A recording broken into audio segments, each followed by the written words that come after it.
भगवान विश्वनाथ भी जिस माई को वंदन प्रणाम करते हैं, सगरे देवता माँ के सामने अपना मस्तक झुकाते हैं। यह संपूर्ण विश्व को आश्रय देती है। माँ ने जिसको आश्रय दे दिया उसको कोई भी देवता ठुकरा नहीं।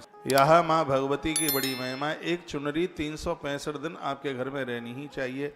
ये घर में सुहाग का प्रतीक है। माई की चुनरी होनी चाहिए। इससे घर को खाली मत कीजिए। एक डिब्बी में सिंदूर, मैंने तो सिंदूर के ऊपर बहुत महिमा बताई है। ये चीजें, सुहाग का सामान घर में होना ही चाहिए। ऐसा घर कोई ना हो जिसमें सुबह शाम दिया बाती ना हो। पूजा करने में बहुत बड़ा फल है, उससे भी ज्यादा सुबह शाम दिया जलाने में है। दीपक जलाइए। तुलसी पूजन की भारी महिमा है, अपार महिमा। रात्रि को रसोई के बर्तन पानी के खाली करके मत सोया करो, नहीं तो घर में पितृ दोष निबटता नहीं। ऐसा कोई घर नहीं है जिसके घर में रात्रि को पितृ लोग जल पीने को नहीं आते। एक बर्तन तो भरा हुआ पानी का होना ही चाहिए। पहले की परंपराएं बहुत अच्छी थी। मटका घड़े भर के रखे जाते थे। मिट्टी के घड़े में जल भरने से पुरखे तृप्त होते हैं। घर में एक मिट्टी का पात्र तो होना ही चाहिए, जिससे देव और पितर दोनों ही तृप्त होते हैं। इसलिए तो कलश भरा जाता है।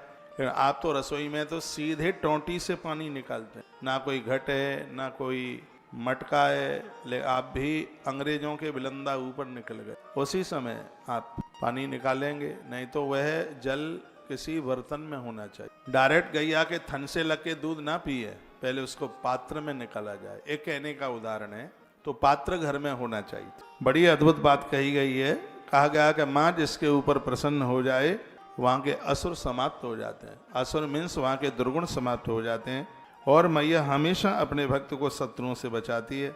रावण के उद्धार के लिए भी प्रभु श्री राम जी ने देवी भागवत की कथा सुनी, नवरात्रा का व्रत की। राम जी को प्राप्त करने के लिए माता जानकी ने नवरात्रा का व्रत किया। इस दुनिया में एक भी बेटी ऐसी ना हो जो नवरात्रा का व्रत ना करे। आपसे और नहीं होता है कोई बात नहीं है, यहाँ संकल्प ले लो, माता रानी के 9 दिन नवरात्रा का व्रत करना ही है। फलार भी उसमें एक ही बार लेना है। यदि दूध फल पर रह लें तो बहुत ज्यादा है। कूटू वगैरह लेने से, सिंगाड़ा लेने से, वो भी तो आटा ही है। सीधे डायरेक्ट व्रत का फल 50% हो जाता है। ऐसा नहीं है कूटू वगैरह इससे व्रत खराब होता हो, नहीं, खराब तो नहीं होता है, लेकिन उसके पुण्य का परसेंटेज काफी कम हो जाता है, क्योंकि उससे भी तो पेट भर। जो दूध पर व्रत करते हैं उसको फलियारी नहीं कहते, उसको पयहारी कहते। सबसे बड़ा व्रत है जो दुग्ध के साथ और फल के साथ लिया जाए और कुछ नहीं लिया जाए। सब्जी भी ले लें तो बिना नमक की, तो उसकी बड़ी महिमा हो जाती है। ऐसा नहीं है सीधा नमक लेने से व्रत खत्म हो जाता है, नहीं, तो उसकी परसेंटेज पुण्यों की कम हो जाती है। आप एकादशी कोई भी व्रत करते हैं, यदि फलियारी नमक, यदि आयोडीन ले लिया तो व्रत खत्म हो ही गया है।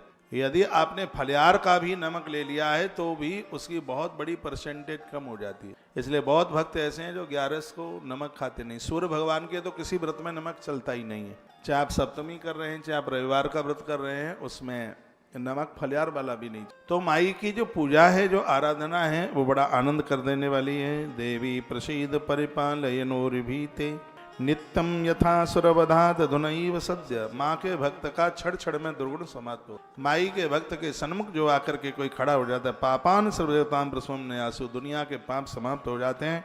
उत्पात गजनताशमहोपसर्गान, कहा गया है कि बड़े से बड़े उपद्रव दूर कर देती है माँ। आंधी ब्यार तूफान ये सब माँ दूर कर देती है।